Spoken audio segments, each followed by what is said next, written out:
It's natural to want to compare ourselves to others, but how can we objectively do this when everyone is just posting their best bits on social media and nobody is being real?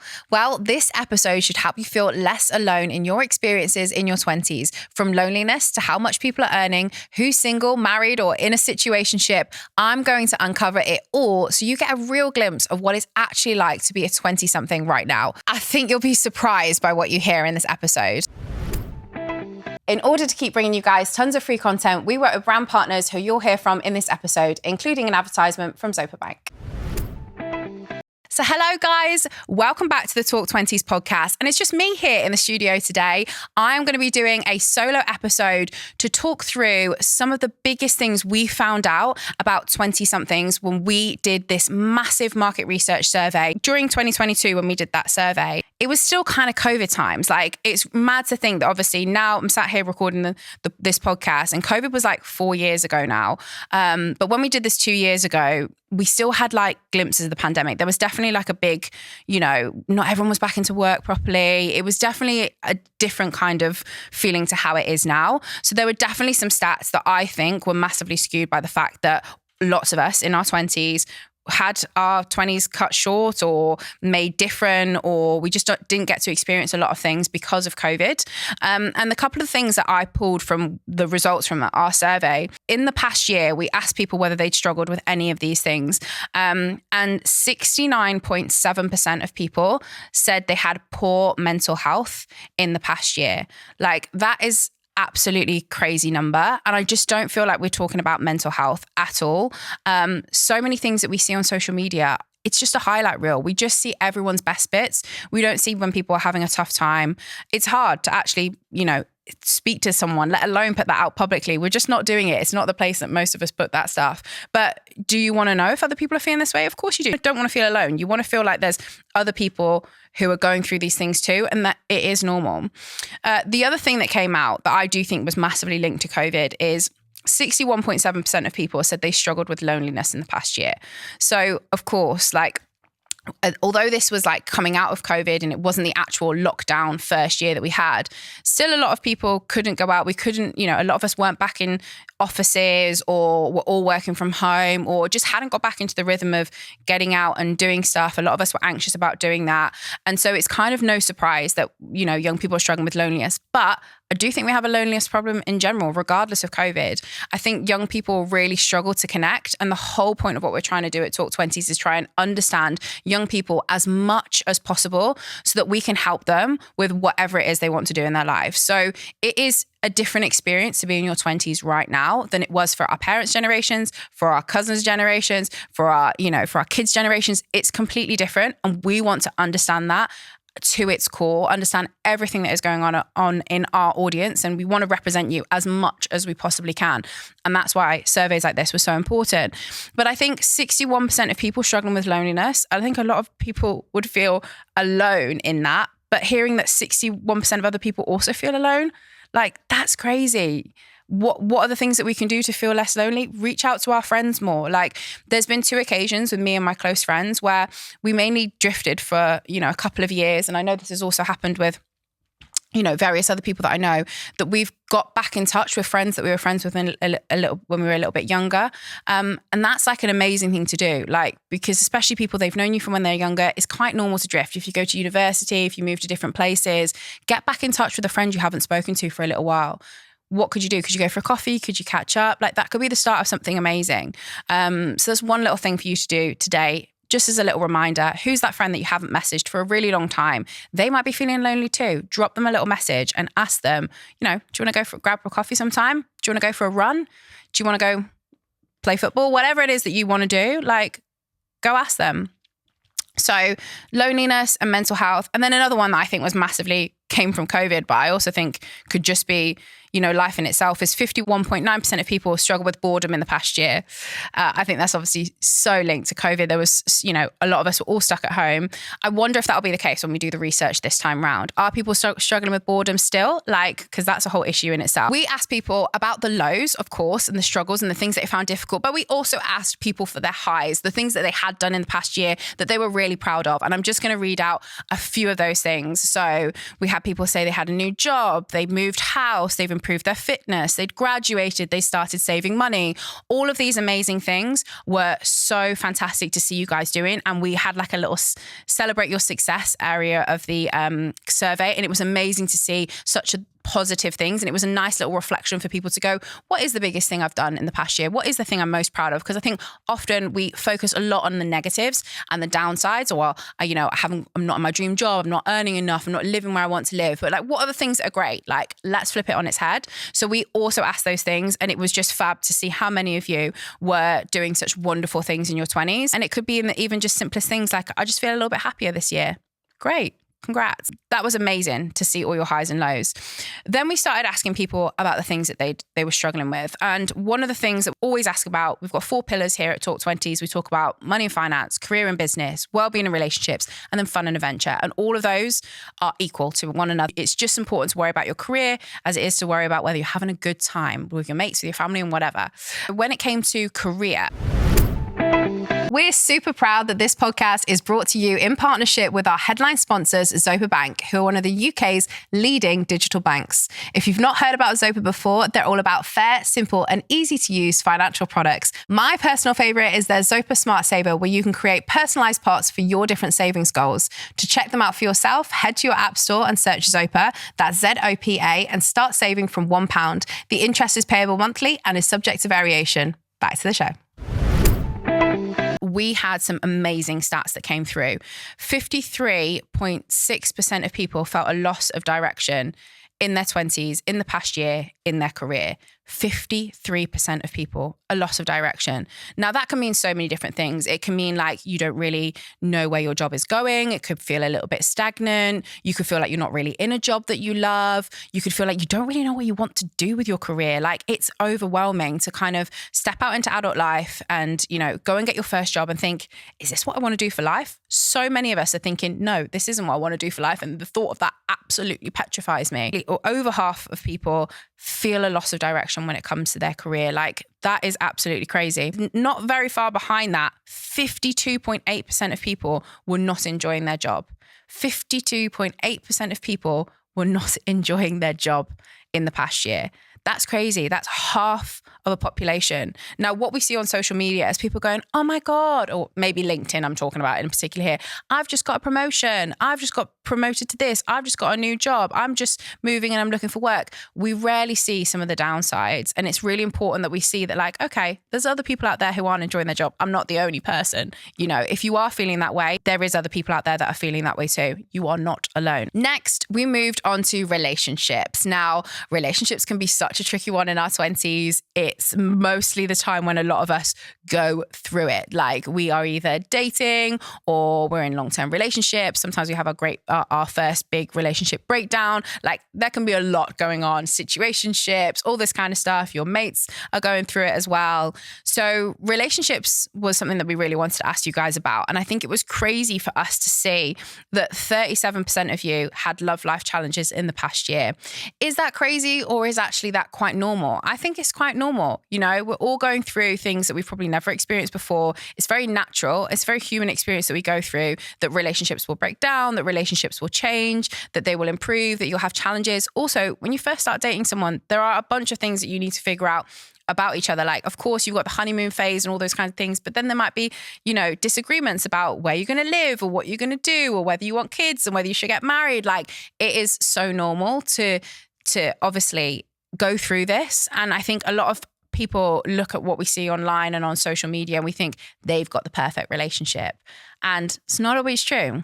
37% of people had love life challenges in the past year. Just remember that. We also asked you guys what you wanted to learn more about and why school didn't provide this information for us. So 65% of you wanted to learn about investing. Where was that lesson in school? Genuinely, where was that lesson in school? I was never ever taught about investing. I actually went through the investing process and I started doing it about a couple of years ago because I saw my friends I've got friends who are finfluencers, so they're like financial education influencers online, and I saw that they were doing it. And I was like, that's really interesting. And I found that whole process super fascinating. So I went away, I did a ton of other research myself on it, and now I'm in a position where I'm investing. if I wasn't following influencers, if I hadn't have gone out and done that research myself, I'd have never started investing. And right now, my investment is up. So, super positive. And I don't think I really understood what investing was or is, or really understood it at all. And actually, once I broke it down, I was like, oh my God, this is actually fascinating. But why isn't this something that we're learning about in school? You may have your own conspiracy theories about that. I certainly do. The other thing that you guys really wanted to learn more about and were struggling with was building confidence and improving mindset. So 56.2% of you wanted to learn more about building confidence. Why aren't we confident? What makes us confident? It's one of those things that I just think is really hard to, look online, or even listening to a podcast sometimes isn't going to bring about that confidence. Like, how can we find ways to build that? Is it like, wanting to do more public speaking?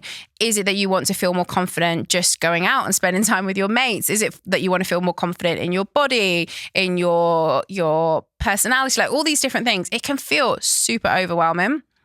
So building confidence is something that you guys wanted to learn more about. So one of the things I would say here is you probably look at other people, your friends, people that you know, people at work, and you probably think, oh my God, they're so confident.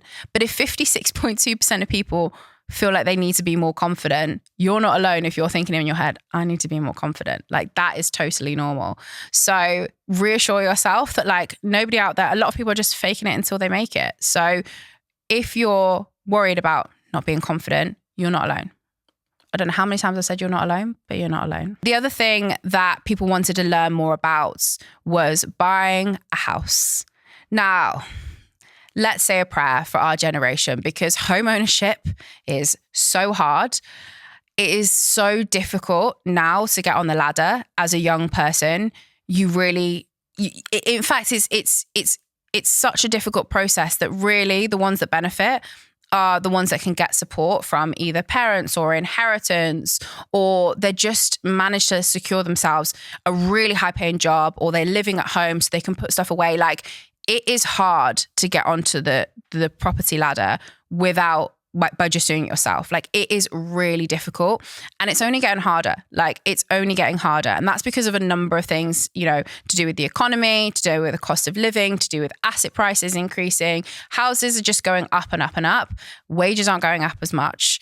How can we afford it? Like, it's just so difficult. And for a lot of people, what would be better is to have that understanding of, okay, what do I actually need to do that? Because if getting onto the property ladder is something you want to do, if you don't have the support of people around you, there needs to be a place to go to be able to find out that information. And 50% of you want that information. 50% of you want to know how to buy a house and have not been taught how to do that. So that is something that I think is just so crucial, that we've already done quite a few podcasts on for our audience already. But I do think it's something that young people need advice and need support on. And you guys have reached out and said that. Now, this is the interesting one. Everyone wants to know how much everyone is earning, right? But I think this stat is pretty crazy. So I know it was like just coming out of COVID when we did this survey, but 58.6% of people have admitted to struggling with their finances in the past year. So if you struggle with your finances in the past year, so is there another 58% of people that you're not alone. Like, I've said it enough times in this episode, but like, having that experience, it's normal in your 20s. Most of the people are feeling like that too. Over half of people are feeling like that. Now, I think this is quite interesting. So I have got the breakdown of salaries that people had in their 20s. So the most common amount that people were earning was between 25 and 30K. 20% of people were earning between that. We also had 19% just below that, earning between 20 and 25K. And then we had 19% just above that, earning between 30 and 40K. So people are really averaging. There's like a big chunk of people there. 60% of people were averaging between 20K and 40K. So I don't know. I really want to hear you guys' thoughts in the comments, because this was 2 years ago and the cost of living has certainly gone up. But have salaries gone up as much? I want to find that out from this next survey that we're doing. I want to know, what are we all earning? Like, I think we all do. Like, we want to know, like, is this normal? Should we be starting a riot? We've seen the junior doctors do it because they're not paid enough for the jobs that they do. Do you think that it's needed? And I think transparency is really, really important. So that is just some really interesting stats. And I'm really interested to see how that compares to when we do the survey this year. So make sure you fill in that survey. Please, I mean, if you really don't want to say it, you can click that you don't want to, but that data is so crucial, and it's probably the one that you're all looking for. It's completely anonymous, by the way, when you complete this survey, so we won't actually know that that's you that's saying that amount. So yeah, please be honest when you're filling in the survey. Here's the most interesting thing. A lot of us, what is a salary that we'd all feel comfortable on? What would we want to be earning? What do we look up to? What do we think is like a big salary? Because the biggest amount that we had was people who were earning above 50K on this survey. And we have actually put that up way more for the next survey. But only 2.4% of people who completed the survey out of 824 people said they were earning above 50K. I think that's crazy. I think that is crazy, especially in the times that we're living in now. And I know that your 20s is, a condensed period of time. You're early on in your career and stuff. But, I think a lot of us think they're like, oh, these people must be earning so much money. And the reality is that they're not. But I think in our heads, we all make up that they are.